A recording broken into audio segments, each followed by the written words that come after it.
Hello friends, मैं अमित कुमार आपके अपने यूट्यूब चैनल ओजस एकेडमी में आपका स्वागत करता हूं। फ्रेंड्स, आज हम जैसा कि पता है उत्तर प्रदेश आरओ एआरओ की सही रणनीति क्या हो इसके बारे में चर्चा करेंगे। आपको पता होगा दोस्तों कि 9 तारीख से ही आरओ एआरओ का फॉर्म भरा जाने लगा है और इस बार पोस्ट भी काफ़ी अच्छी है। 411 पोस्ट हैं। आगे ऐसा कहा गया है कि ये पोस्टें बढ़ भी सकती हैं। तो आपको इस बार आरओ नहीं चूकना है और अच्छे से मेहनत करके आरओ को निकाल देना है। इसी संदर्भ में आरओ की रणनीति क्या हो इसके बारे में हम चर्चा करेंगे। जो विद्यार्थियों द्वारा हर बार गलती की जाती है और लास्ट में आके 1 या 2 नंबर से आरओ का प्री नहीं हो पाता है और वो बाहर हो जाते हैं। लेकिन अगर वो सही रणनीति अपनी रखें, रणनीति के अनुसार आगे बढ़ें, तो आरओ के लिए अभी बहुत टाइम है। अब लगभग फरवरी में जाके एग्जाम होगा, तो अभी आपके पास कम से कम 3 महीने तो है ही है। पूरा अक्टूबर बचा है, अक्टूबर बचा है, अभी आज 16 तारीख है। नवंबर बचा है, दिसंबर बचा है, जनवरी बचा है। तो नवंबर, दिसंबर, जनवरी पूरी तरीके से भी बचा है और फरवरी में जब एग्जाम होगा तो आप रणनीति के अनुसार अगर आप मेहनत करते हैं तो इस बार आरओ आपका नहीं चूकेगा। 411 पोस्ट दोस्तों बहुत होती है और उसमें भी समीक्षा अधिकारी की पोस्ट बहुत ज्यादा है इस बार। हर बार क्या होता था, एआरओ की पोस्ट और आरओ की पोस्ट जो होती थी थोड़ा बहुत अंतर होता था, लेकिन इस बार की जो पोस्ट है उसमें समीक्षा अधिकारी की 300 से अधिक पोस्ट है। तो आपको इस बार इतनी अच्छे से मेहनत कर लेनी है कि आपको सोचना ना पड़े कि हमारा प्री नहीं हो रहा है। तो उसको करने के लिए रणनीति क्या हो इसके बारे में सबसे पहले हमें जो स्टूडेंट द्वारा गलती की जाती है उसकी चर्चा कर लेते हैं।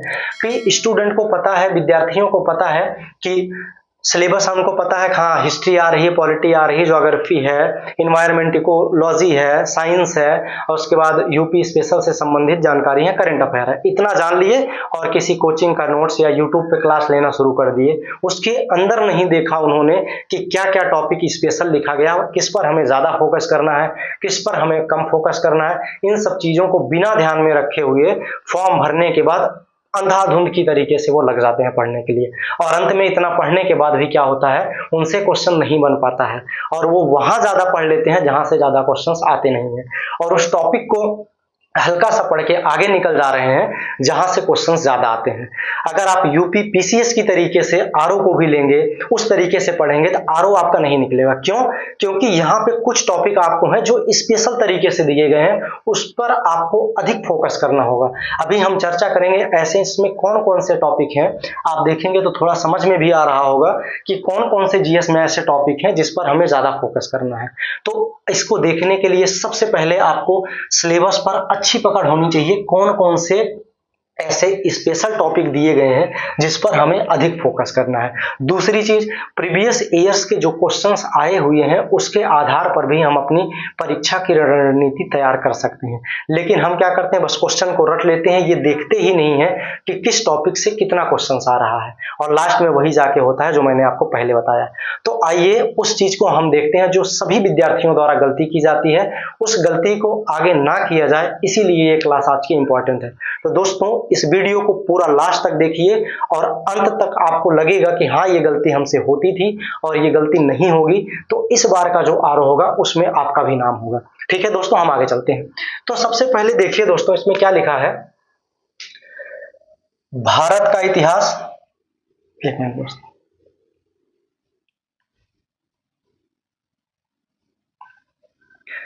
देखिए यहां क्या लिखा है, भारत का इतिहास, भारतीय राष्ट्रीय आंदोलन। सबसे पहले हम इसी दोनों की बात कर लेते हैं। भारत का इतिहास अगर लिखा गया है तो क्या भारत के इतिहास में भारतीय राष्ट्रीय आंदोलन नहीं है उसमें भी, तो इसको अलग से लिखने की क्या जरूरत थी।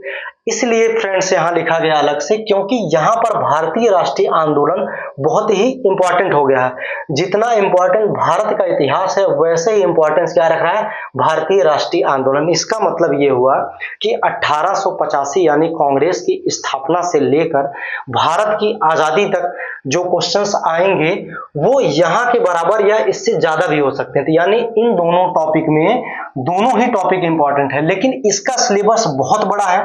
पूरा प्राचीन भारत है, पूरा मध्यकालीन है और कांग्रेस की स्थापना से पहले का भी टॉपिक इसी में शामिल हो जाएगा। क्यों? क्योंकि यहां लिखा ही हुआ है भारत का इतिहास जिसमें ये सारी चीजें आएंगी। अलग से भारतीय राष्ट्रीय आंदोलन दे दिया। अब आप क्या करते हो, अगर आप पूरे तैयारी के दौरान पूरे इतिहास में सपोज दैट आप 100 घंटा दे रहे हो आपका 70 घंटे 70 आवर्स तो आपको इसी में लग जा रहा है कंप्लीट करने में। आप दे कितना रहे हो, केवल 30 घंटे आप भारतीय राष्ट्रीय आंदोलन पे दे रहे हो। लेकिन स्ट्रेटजी आपकी यही गलत हो गई। क्यों? क्योंकि जितना इंपॉर्टेंट ये टॉपिक है उतना ही इंपॉर्टेंट ये टॉपिक है। आप प्रीवियस ईयर्स के क्वेश्चंस उठा के देख लीजिए कि 1885 के पहले जितने क्वेश्चंस आए हैं और 1885 से लेकर उसके बाद के जितने क्वेश्चंस हैं, तो उससे ज्यादा क्वेश्चन आपको यहां से मिलेगा। तो आपकी रणनीति ये होनी चाहिए कि इस पर भी उतना ही फोकस होना चाहिए जितना इस पर होना चाहिए। इसको आपको डीपली पढ़ना है, कोई भी क्वेश्चंस नहीं छोड़ना है। अगर भारतीय राष्ट्रीय आंदोलन से कुछ भी आप पढ़ रहे हैं तो यहां सिलेक्टिव होकर नहीं पढ़ना है। जो भी दिया गया है उसको अच्छे से रटिए, अच्छे से पढ़िए और ये सोचिए कि यहां से क्वेश्चंस आएगा तो हम गलत नहीं करेंगे। यहां पे आपको पूरा प्राचीन पढ़ना है, पूरा मध्यकालीन पढ़ना है और कांग्रेस की स्थापना से पहले भी पढ़ना है। लेकिन आपको यहां क्या करना है, यहां केवल और केवल 85 के बाद पढ़ना है। तो जब 85 के बाद या 85 से लेकर आप पढ़ोगे तो यहां अगर आप 50 घंटा 100 घंटे मान लो आपने पूरे हिस्ट्री खत्म करने की बात की है, अगर आप 50 घंटा यहां भी देते हो, 50 घंटा यहां भी देते हो, तो आपका ये जो टॉपिक है यहां से क्वेश्चन आएगा तो आपका गलत नहीं होगा। और यहां भी आपका जो क्वेश्चन प्रीवियस ईयर्स के देखिए कि कहां से किस जगह से ज्यादा क्वेश्चंस पूछे गए हैं, उस क्वेश्चन को फोकस बहुत अच्छे से करना है और उस पर ध्यान देना है। जैसे सिंधु घाटी सभ्यता हो गया, बौद्ध धर्म जैन धर्म हो गया, ऋग वैदिक काल हो गया, उत्तर वैदिक काल हो गया, मौर्य मौर्योत्तर, गुप्त गुप्तोत्तर, ये सब जो टॉपिक है आपको अच्छे से करना है जिससे यहां से भी जो क्वेश्चन आए वो गलत ना हो। आगे मध्यकालीन की बात की जाए तो दिल्ली सल्तनत अच्छे से आप पढ़ लीजिए, बहमनी और विजयनगर साम्राज्य को अच्छे से पढ़ लीजिए, मुगल साम्राज्य को अच्छे से पढ़ लीजिए और सूफी और जो हिंदी वाले थे उनको पढ़ लेना है, कवियों को। तो इन सब के बाद देखिए तो स्पेशल टॉपिक आपको एक क्या मिला, भारतीय राष्ट्रीय आंदोलन। इसको आपको अधिक फोकस करना है, इस पे अच्छे से फोकस करना है। आपका तीसरा टॉपिक है जैसे सामान्य विज्ञान। सिलेबस में पहला टॉपिक दिया लेकिन सामान्य विज्ञान हम पहले हिस्ट्री को रखें फिर। अब सामान्य विज्ञान पे अगर आप आएंगे तो सामान्य विज्ञान में 3 चीजें हैं, पहला फिजिक्स, दूसरा केमिस्ट्री और तीसरा बायोलॉजी, यानी भौतिक विज्ञान, रसायन विज्ञान और जीव विज्ञान। अब जिनको नहीं पता है, जो नए स्टूडेंट हैं, जो पहली बार आरओ का फॉर्म भरे हैं, उनको जैसे ही दिखा अच्छा सामान्य विज्ञान है, सामान्य विज्ञान में भौतिक भी पढ़ना है, रसायन भी पढ़ना है और जीव भी पढ़ना है, तो एक बुक उठाए या किसी कोचिंग का नोट्स उठाए, अपना शुरू कर दिए, या यूट्यूब पे कोई टीचर पकड़े हुए हैं उनको एक हिसाब से पूरी तरीके से सिलेबस खत्म करने में लग गए और लास्ट में देख रहे हैं सिलेबस जितना हमने पढ़ा पीछे का हम सब भूल गए हैं। तो यहां आपको स्ट्रेटजी क्या रखनी है, तो सबसे बढ़िया जो 2 टॉपिक है आपका यहाँ पे, एक है आपका भौतिक विज्ञान और एक आपका जीव विज्ञान। इन दोनों को आपको अच्छे से करना है। जब पूरी तरीके से इस पे आपकी पकड़ बन जाए उसके बाद आपको रसायन विज्ञान पे जाना है। अगर आपको यहाँ बांटने का कह दिया जाए तो 40% टाइम अगर आप इस पे दे रहे हैं, 40% इस पे दें और 20% आप रसायन विज्ञान पर देकर काम चला सकते हैं, क्योंकि इसी हिसाब से क्वेश्चन भी पूछा जा रहा है।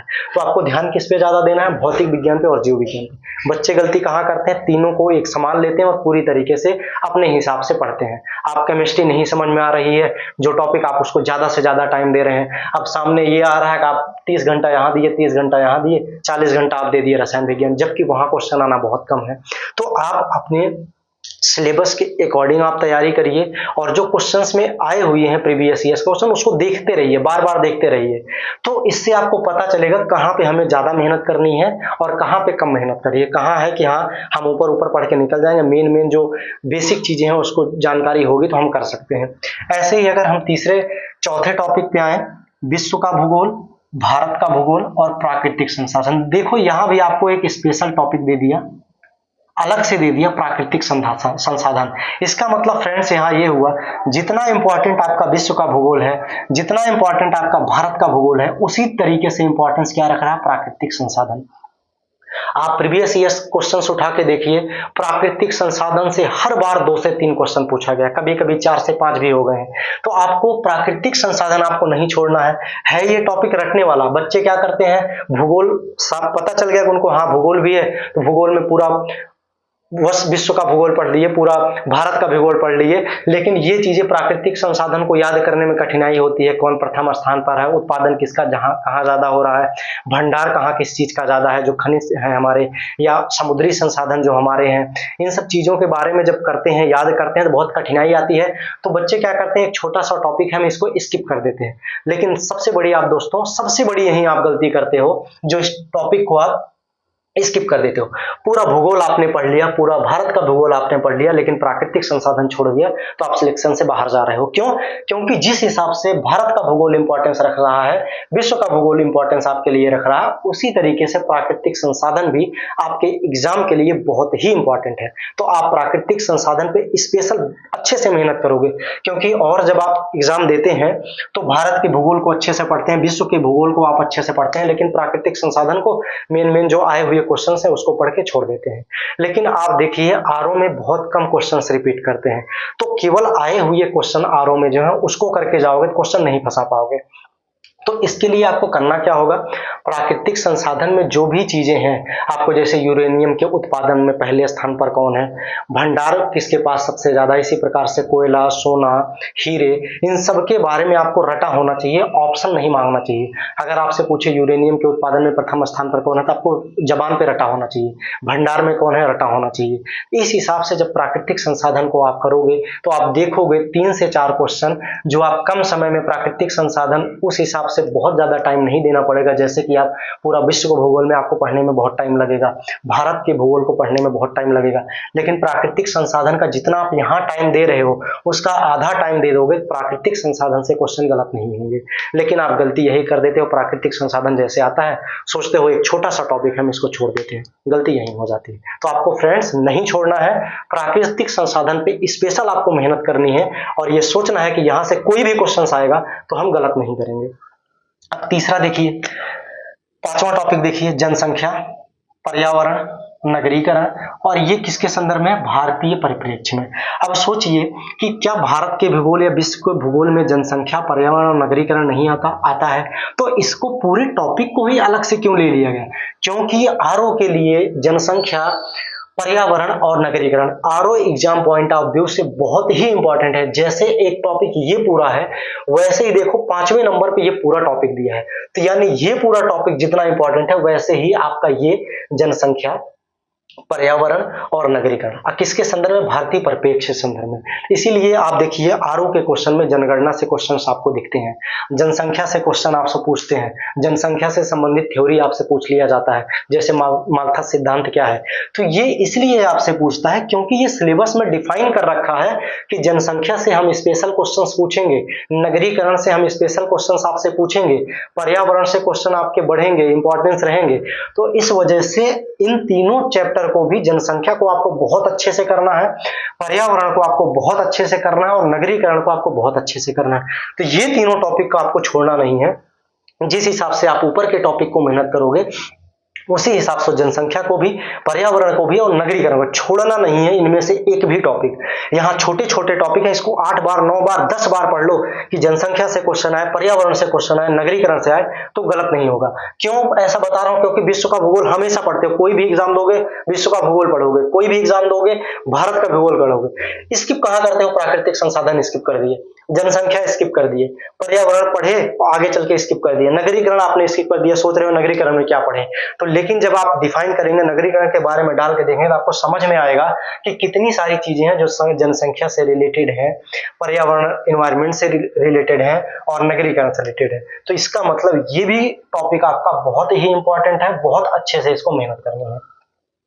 अब हम आते हैं 6 टॉपिक पे, भारतीय राज्य तंत्र। इसमें पूरी पॉलिटी दिया हुआ है, कोई एक्सेप्शन या कोई इंपॉर्टेंट चैप्टर अलग से इसमें डिफाइन नहीं किया, जैसे मूल अधिकार हो गया, नीति निर्देशक तत्व हो गया। इसने क्या किया, एक लाइन में लिख दिया भारतीय राज्य तंत्र। इसमें आपको कोई कंक्लूजन नहीं दिया कि हम किस टॉपिक पर ज्यादा फोकस करें, इसका मतलब पूरी पॉलिटी आपके लिए इंपॉर्टेंट है। लेकिन हर क्वेश्चन हर एग्जाम में देखने के बाद या प्रीवियस ईयर्स क्वेश्चन देखने के बाद आपको शुरू के यानी मौलिक कर्तव्य, मूल अधिकार, नीति निदेशक तत्व, भारत का राष्ट्रपति, प्रधानमंत्री, राज्यपाल, इन सब के बारे में हमें अच्छे से मेहनत करनी है। संसद के बारे में, विधानसभा के बारे में, इन सब के बारे में हमें अच्छे से मेहनत करनी है। और जाके जैसे कैग हो गए, निर्वाचन आयुक्त हो गए, इन सबको भी बहुत अच्छे से ध्यान रखना है। वित्त आयोग हो गया, कौन से आर्टिकल में क्या क्या चीजें इनके बारे में कही गई है, कभी भी पूछा जा सकता है, इनको हम छोड़ नहीं सकते हैं। तो पॉलिटी भी आपको पूरी पॉलिटी है, इजी भी होती है, तो बहुत आसानी से आपको इसको सिलेबस को खत्म करना है और जो टॉपिक मैंने आपको बताया उस पर अच्छे से फोकस कर लेना। अगर यहाँ से क्वेश्चन आए तो गलत ना हो। अब देखिए अर्थव्यवस्था दिया है, तो अर्थव्यवस्था यहाँ पे यानी इकोनॉमिक्स से रिलेटेड वो सभी चीजें हैं जो अर्थव्यवस्था में आती हैं, तो ये सारी चीजें उसमें हो जाएगी। अलग से संस्कृति दिया, तो भारत में संस्कृति भी जो टॉपिक है उसको भी हमें पढ़ना है। रहन सहन, वेशभूषा, हमारा पहनावा क्या है, इन सब चीजों के बारे में, कल्चर के बारे में, जैसे भरतनाट्यम हो गया, इन सब चीजों के, कुचिपुड़ी हो गया, इन सब के बारे में भी कौन सा कहाँ का है, इन सब के बारे में हमें अच्छे से ध्यान रखना है।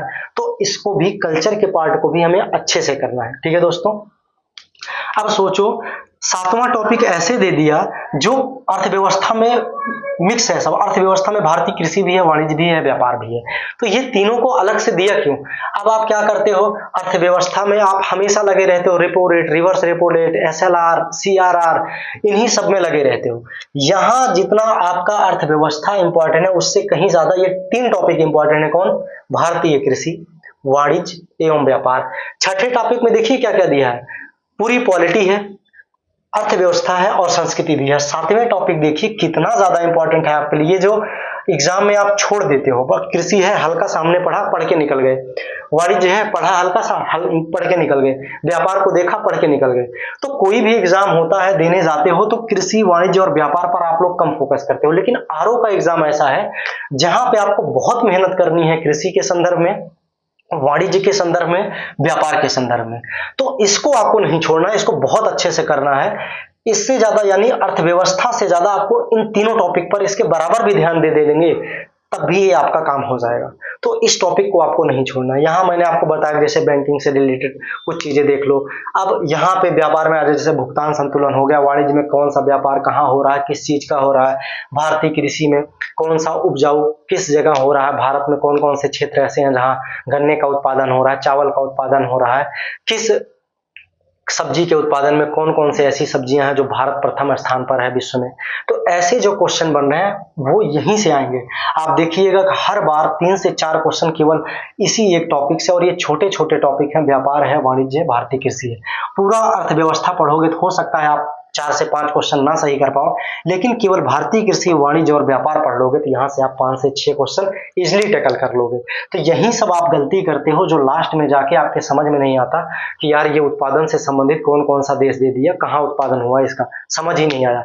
लेकिन आपको क्वेश्चन जब डिफाइन कर रखा है तो प्राकृतिक संसाधन अलग से है, व्यापार अलग से है, वाणिज्य अलग से है, कृषि अलग से है, तो स्पेशल वहां से आपसे पूछेगा ही। अगर केवल अर्थव्यवस्था दिया होता तो हम नॉर्मल सबके तरीके से पढ़ लेते, उसी तरीके से कृषि भी पढ़ लेते, उसी तरीके से वाणिज्य भी पढ़ लेते, उसी तरीके से व्यापार भी पढ़ लेते। लेकिन अलग से टॉपिक देने का मतलब ही है कृषि से इंपॉर्टेंट क्वेश्चन पूछे जाएंगे, वाणिज्य से पूछे जाएंगे, व्यापार से अधिक क्वेश्चन पूछे जाएंगे। अब हम आते हैं 8वें टॉपिक पे। यहाँ लिखा है देखिए, राष्ट्रीय एवं अंतरराष्ट्रीय घटनाक्रम जो वर्तमान में चल रही हैं, इसको अच्छे से हमें ध्यान से पढ़ना है। तो करंट की इंपॉर्टेंस वर्तमान में बढ़ गई है, तो करंट पे आपको बहुत अच्छे से फोकस करना है, क्योंकि 15 से 20 क्वेश्चन आपको हर बार यहाँ से करंट से मिलता है टॉपिक, तो इसको आपको छोड़ के नहीं जा सकते हैं। और आइए अगर हम 9th टॉपिक पे चलते हैं, सामान्य बौद्धिक क्षमता। तो बहुत सारे ऐसे बच्चे हैं जो मैथ बैकग्राउंड से नहीं रहते, उनके लिए ये एक बहुत बड़ी चुनौती रहती है। 140 क्वेश्चन जीएस में आते हैं, 140 में आप 10 से 12 क्वेश्चन आप सामान्य बौद्धिक क्षमता का निकाल दीजिए। उसके बाद बच्चे जिनको नहीं आता वो सोचते हैं चलो अगर हम 10 क्वेश्चन छोड़ के चलते हैं, 130 में हम करते हैं, तब भी हम अगर यहाँ हिंदी में अगर हम 60 कर लेते हैं, ये 10 क्वेश्चन हम नहीं भी करते हैं तब भी हम सिलेक्शन ले लेते हैं। फ्रेंड्स, सबसे बड़ी गलती आप लोग यही करते हो। आपको बेशक मैथ नहीं आती, लेकिन आपको रीजनिंग तो आती है, ये चीज तो समझ में आता है हाँ कैसे करेंगे क्या हो जाएगा। तो आपको इसके लिए क्या करना है, सामान्य बौद्धिक क्षमता के लिए प्रीवियस ईयर्स के आरओ एआरओ के जितने क्वेश्चंस हैं उसको अच्छे से करिए। हम ये नहीं कह रहे कि आप जाओ पूरा परसेंटेज पढ़ो, पूरा आप जाओ पढ़ो प्रॉफिट एंड लॉस, पूरा आप पढ़ो जाके चक्रवृद्धि ब्याज, साधारण ब्याज मत पढ़ो। केवल और केवल आप इतना कर लो। उनके लिए मैं बता रहा हूं जिनकी मैथ बैकग्राउंड नहीं है, जिनको नहीं आता, इतना आप कर लो। आरओ एआरओ के जो आए हुए क्वेश्चंस हैं उसको आप अच्छे से पढ़िए, उसको अच्छे से समझिए और उस क्वेश्चंस को ध्यान दीजिए कि इस प्रकार का क्वेश्चन पूछा गया कैसे आंसर निकला है, अगर आपको वही क्वेश्चन अगली बार दे दे डिजिट चेंज करके, तो वो आप सही कर पाओ। तो आप देखेंगे कि हमें 10 में से 12 में से 8 से 7 से 8 क्वेश्चन ऐसे हैं जो प्रीवियस ईयर्स के क्वेश्चन से रिलेट करके दिए गए हैं, और प्रीवियस ईयर्स क्वेश्चन आपको अच्छे से आ रहा है तो यहाँ 7 से 8 क्वेश्चन आपका बहुत इजीली टेकल हो जाएगा।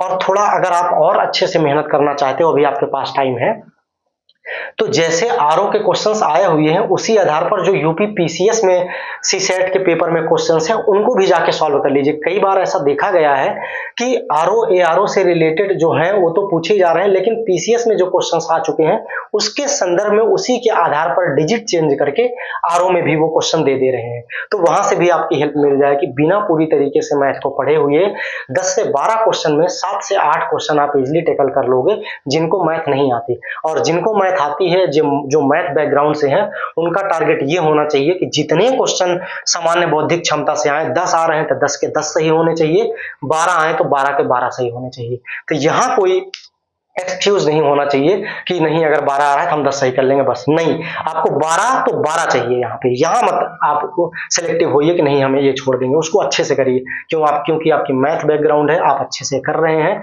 और यही जो 10 क्वेश्चन है आप इतना यहाँ नहीं बढ़ा पाओगे, यहाँ थोड़ी सी मेहनत कर दोगे जिनका मैथ बैकग्राउंड है तो वो 10 के 10 या 12 के 12 क्वेश्चन आप सॉल्व कर लोगे। तो आपको भी, जिनकी मैथ बहुत अच्छी है, उनको भी आरओ एआरओ और यूपी पीसीएस के जो क्वेश्चंस हैं उसको लगाना है, तभी जाके आप यहां सारे के सारे क्वेश्चन सही कर पाओगे। तो आगे हम चलते हैं। अब आया है उत्तर प्रदेश की शिक्षा, संस्कृति, कृषि, उद्योग, व्यापार, रहन सहन, सामाजिक प्रथाओं के संबंध में विशिष्ट जानकारी। अब आपको पता चल गया, जिन्होंने सिलेबस अच्छे से बारीकी से नहीं पढ़ा फ्रेंड्स, वो क्या करते हैं, अच्छा यूपी स्पेशल है, यूपी की कोई बुक लाए, बुक लेके पढ़ना शुरू करे, या किसी कोचिंग का नोट्स या किसी टीचर को ऑनलाइन पकड़े।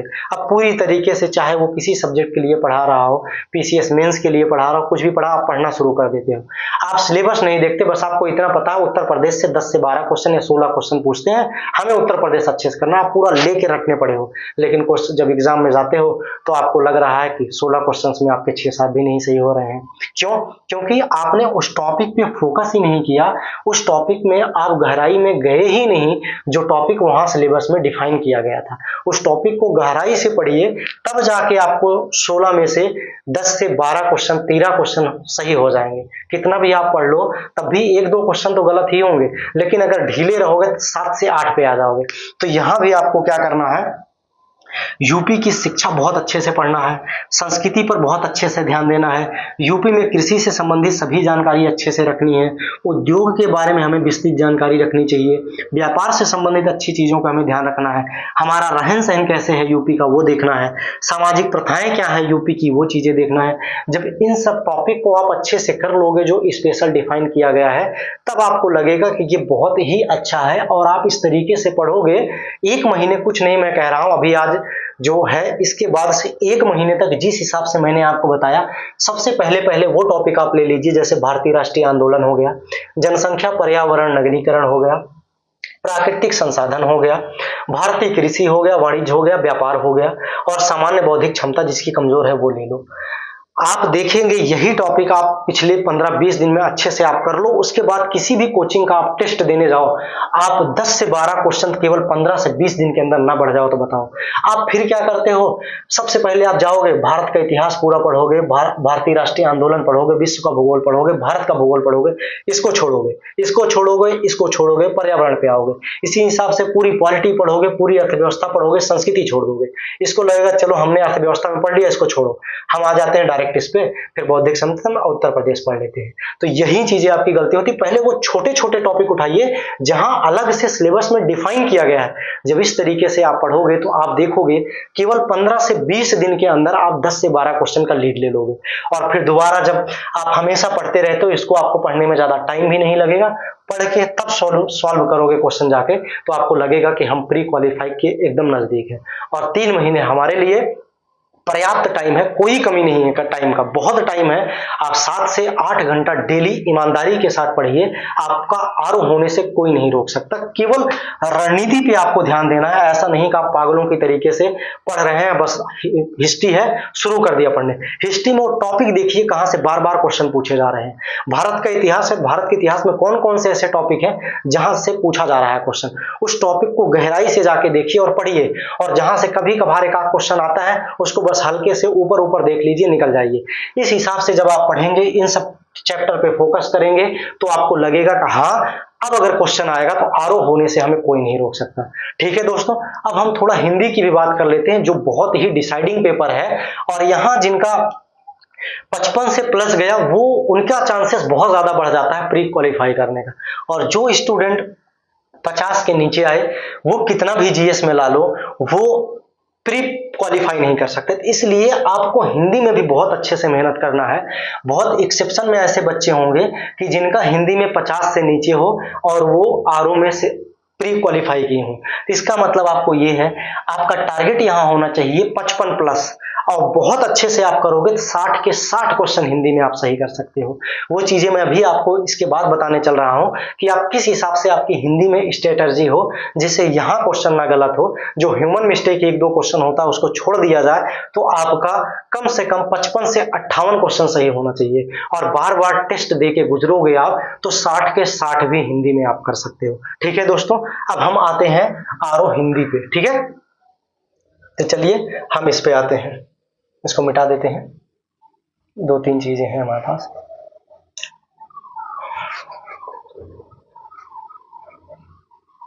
अब सबसे पहले जो देखिए, जो डिफाइन किया गया सिलेबस में आपके पास दोस्तों 6 टॉपिक्स हैं। कपड़ा लिया नहीं पर देखते हैं। देखिए अब यहाँ पे आपको सबसे पहले 6 टॉपिक हैं, ये एकदम ध्यान में रहना चाहिए। पर्यावरण पर पर्यायवाची शब्द है, विलोम शब्द है, तत्सम तद्भव है, अनेक शब्दों के एक शब्द है, विशेष्य और विशेषण है, और वाक्य एवं वर्तनी शुद्धि है। फ्रेंड्स, सबसे पहले मैं आपको हिंदी में ये बताता हूं कि 2 ऐसे यहाँ पे कौन से टॉपिक हैं जहां बच्चे सबसे ज्यादा गलती करते हैं और उनको लगता है ये तो मेरा ठीक ही है। पहला, वाक्य वर्तनी शुद्धि, यहां आपकी सबसे ज्यादा गलती होती है, और एक पर्यायवाची शब्द है। ये तीसरा आपका नंबर पे लिया जाए तो ये है। अच्छे से आप मेहनत करोगे तो विशेष्य और विशेषण भी आपका सही हो जाएगा, पर्यायवाची भी सही हो जाता है। लेकिन सबसे बड़ी गलती आपको इजी लगता है, सबको लगता है हो जाएगा, लेकिन आप प्रीवियस ईयर्स के क्वेश्चन उठा के देखिए, कोई टेस्ट सॉल्व करके देखिए, सबसे ज्यादा आप गलती वाक्य और वर्तनी शुद्धि में करते हो। क्यों? क्योंकि आरओ एआरओ की जो वाक्य और शुद्धि रहता है वो काफी टफ आता है, आपको समझ में ही नहीं आता है। जब आप देने जाओगे तो आपको लगेगा कि ये भी सही है, वो भी सही है, वो भी सही है, आप समझ ही नहीं पाओगे गलत कौन सा है। या पूछेगा कि कौन सा एक सही है तो आपको लगेगा सब सही है, गलत पूछेगा कौन सा एक गलत है, आपको लगेगा सारे गलत हैं काट छोड़ के। तो आपको बहुत अच्छे से मेहनत करनी है वाक्य और वर्तनी शुद्धि में, विशेष्य और विशेषण में।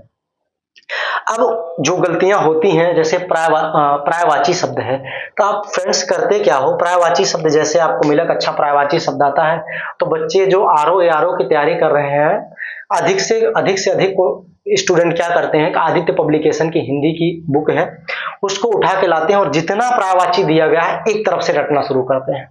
और आप देखिएगा कि 1.5 से 2 महीने हो जाएंगे, जितनी पर्यायवाची आदित्य पब्लिकेशन में दी गई है अगर आप उसको पढ़ने शुरू करेंगे, रटना शुरू करेंगे, 2 महीने भी आप नहीं खत्म कर पाओगे। किसी तरीके से आपने 2 महीने खत्म भी कर लिया तो आपको वो चीजें याद नहीं रहेंगी। तो पर्यायवाची में ही आप जाके खत्म हो जाते हो कि यार पर्यायवाची ही नहीं हो रही, 10 नंबर आप सोचते हो चलो पर्यायवाची 10 नंबर छोड़ ही देते हैं, 1-2 क्वेश्चन 3 क्वेश्चन सही हो जाए कोई बात नहीं। लेकिन यहाँ स्ट्रेटजी होनी चाहिए, पर्यायवाची को हम कैसे कम से कम में अधिक से अधिक कर लें। तो सबसे पहले दोस्तों आप देखिएगा प्रीवियस ईयर्स के क्वेश्चंस देखिएगा पर्यायवाची में, तो ऐसे 50 से 60 शब्द ही हैं जिनकी पर्यायवाची बार बार पूछी जा रही है।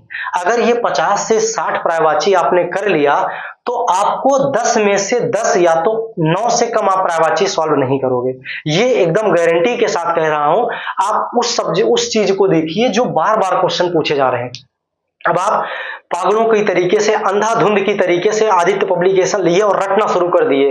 अब आप सोचिए, इतने ज्यादा पर्यायवाची के शब्द हैं, आप रट पाओगे? एक मेमोरी की हमारी क्षमता होती है, नहीं रट पाओगे।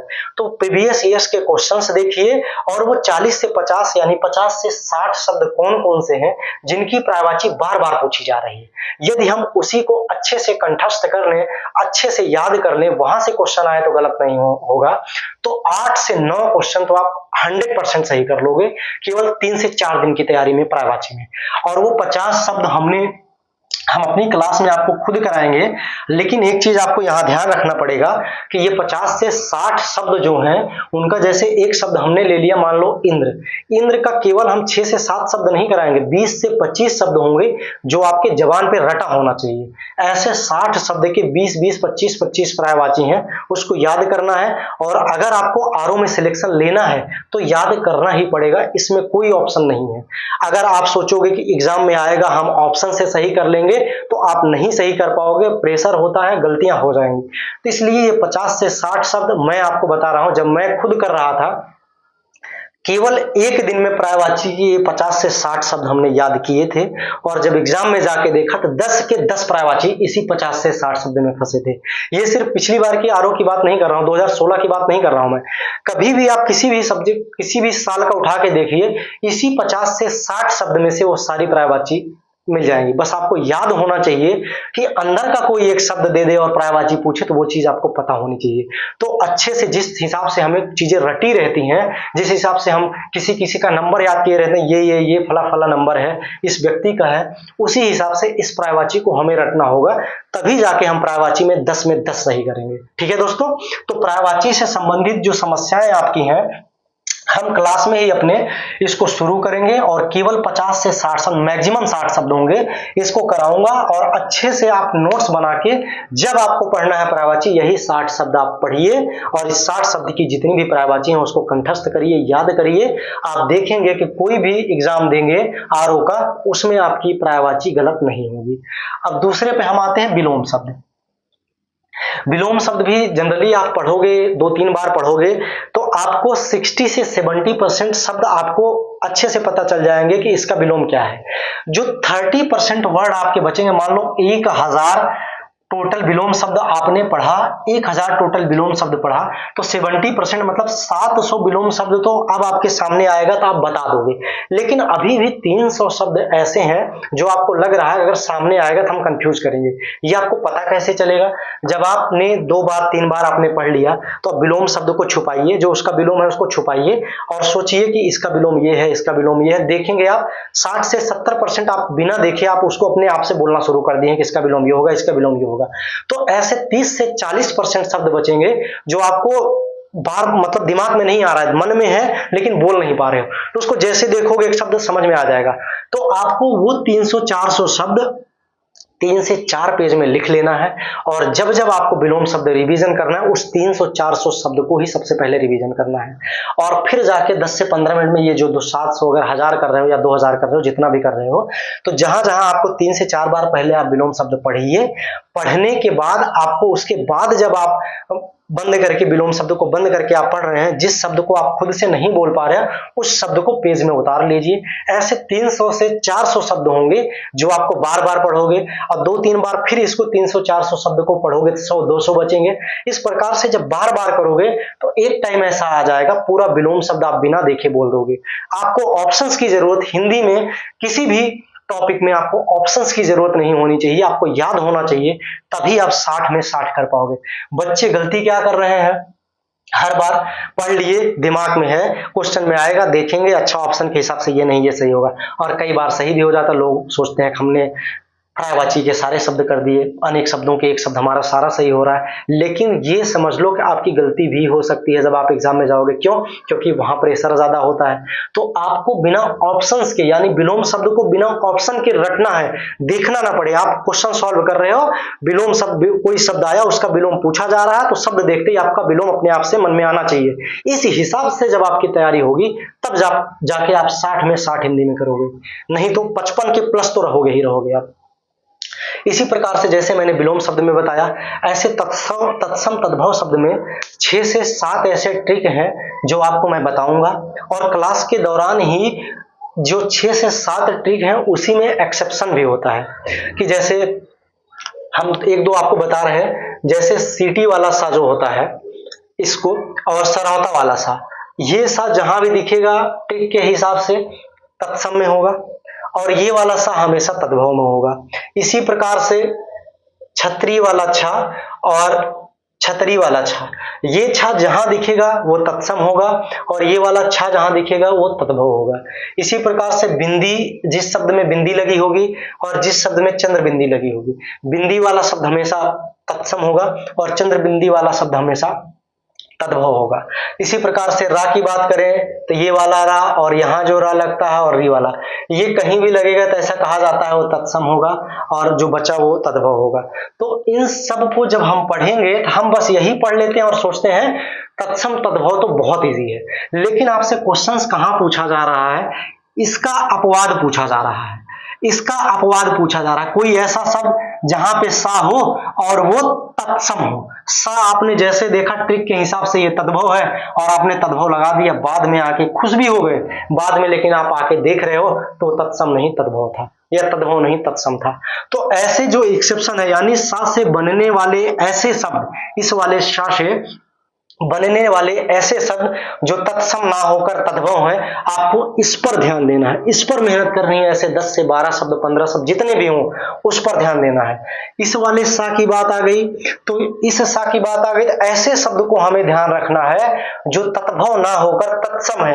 क्यों? क्योंकि हमें ट्रिक के हिसाब से बताया गया है, हर जगह आपने पढ़ा होगा कि सरौता वाला सा आएगा तो तद्भव होगा, और वो शब्द आपसे पूछ लिया गया जो ये तद्भव नहीं है, सा से ही है लेकिन तत्सम है, आप गलती कर देते हो।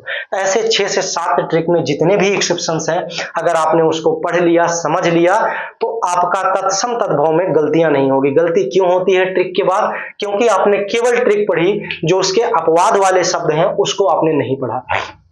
इसी प्रकार से एक चीज और ट्रिक से हटके, जैसे तत्सम शब्द लगता है कि संस्कृत से डायरेक्ट ले लिया गया है, और तद्भव शब्द कई शब्दों से होते हुए तब आके बना हुआ है।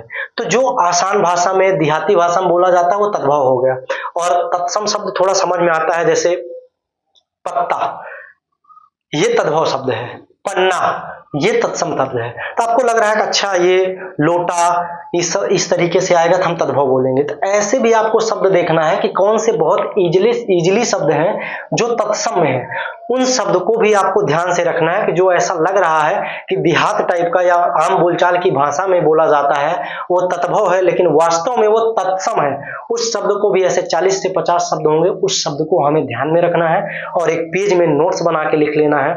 जब आपको रिवीजन करना है, आपको ये अपवाद वाले शब्द रिवीजन करना है, तो आप देखिएगा आने वाले टाइम में तत्सम तद्भव से एक भी क्वेश्चन गलत नहीं होगा। इसी प्रकार से हम अनेक शब्दों के एक शब्द आए, तो आदित्य पब्लिकेशन में जितना दिया गया है वो पर्याप्त है, और आए हुए क्वेश्चंस बहुत इंपॉर्टेंट होते हैं, तो इसके आए हुए क्वेश्चन अच्छे से पकड़ बनाइए, और जितना ज्यादा से ज्यादा टेस्ट सॉल्व करिएगा इसका उतना इंपॉर्टेंट रहेगा। जितना टेस्ट हिंदी का सॉल्व करोगे उतना बढ़िया आपके लिए रहेगा। ऐसे ही जब विशेष और विशेषण और सबका मैं खुद कराऊंगा, जैसे विलोम शब्द जो टफ होता है, जो बार बार बोलता है, उसको करवा दूंगा। तत्सम तद्भव को जो इंपॉर्टेंट है वो करवाऊंगा, और जो एक्सेप्शन है वो भी हम करवा देंगे। अनेक शब्दों के एक शब्द ही इंपॉर्टेंट जो रहेंगे वो सारे करवा देंगे। विशेष से विशेषण को थोड़ा समझना पड़ेगा, अच्छे से करना पड़ेगा, तो इसको भी क्लास में हम बहुत अच्छे से अपने क्लास में करवाएंगे, और हिंदी का हमारा टारगेट होगा 55 प्लस, और जो थोड़ा मेहनत करेंगे अपने आप से 60 भी ला सकते हैं। इसी प्रकार से वाक्य एवं वर्तनी शुद्धि, इसको भी आप जितना ज्यादा से ज्यादा, इसके भी रूल होते हैं, पढ़ना पड़ेगा, हम कराएंगे भी क्लास में। जितना ज्यादा से ज्यादा आप प्रैक्टिस करेंगे वाक्य एवं वर्तनी शुद्धि की, उतना आपके लिए अच्छा रहेगा। तो फ्रेंड्स 140 शब्द जो है, 140 नंबर की जीएस है, 140 क्वेश्चन का, यानी सामान्य अध्ययन, और 60 क्वेश्चन 60 नंबर के आपकी हिंदी है। तो आपको हिंदी को बिल्कुल इग्नोर नहीं करना है। हिंदी को आपको तब तक मेहनत करनी है जब तक आपका 55 प्लस ना बनने लगे, और इतनी मेहनत कर लेनी है इन 3 महीनों में कि 60 आपका अभी से बनना शुरू हो जाए। कोई टेस्ट दे रहे हो तो आपकी गलतियां नहीं होनी चाहिए। इसी प्रकार से जो स्ट्रेटजी मैंने आपको बताई है सामान्य अध्ययन में, जीएस वाले पेपर में, अगर आप उस स्ट्रेटजी को आप फॉलो करते हो केवल 3 महीने, तो आप खुद देखिएगा आपका बड़े आराम से आरओ का प्री निकलेगा और कोई रोक नहीं सकता। अगर आप हर दिन 7 से 8 घंटा ईमानदारी के साथ मेहनत कर रहे हैं और चीजों को देख रहे हैं और जो रणनीति बनाई है उसको आप हर दिन फॉलो कर रहे हैं, हर दिन उस टॉपिक से चीजें पढ़ रहे हो, क्वेश्चन सॉल्व कर रहे हो, तो आप देखिएगा कि आपको आरओ एआरओ के पेपर में इस बार आपको आरओ बनने से कोई नहीं रोक सकता।